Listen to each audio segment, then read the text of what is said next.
Hello दोस्तों, कैसे हैं आप दोस्तों। जी हाँ दोस्तों, बता दें कि हम बात करेंगे सुपरस्टार खेसारी लाल यादव और काजल अडवाणी। जी हाँ दोस्तों, बता दें कि एक और गाना है खेसारी यादव काफ़ी ज़बरदस्त है। जी हाँ दोस्तों, बता दें कि एक और गाना आ गया है। बता दें कि काफ़ी धमाल मचाने वाला ये गाना है।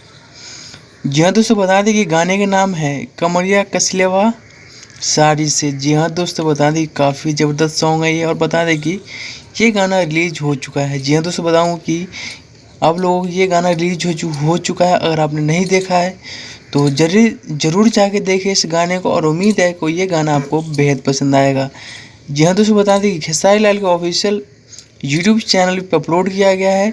Khesari world music YouTube channel पर जाके इस गाने को सुन सकते हैं, और उम्मीद है कि आपको ये गाना बेहद पसंद आएगा। जी हाँ दोस्तों, जल्दी जाके देखें और बता दें कि जल्दी से गाने को ट्रेंड कराएं। उम्मीद है कि आपको ये वीडियो अच्छा लगेगा।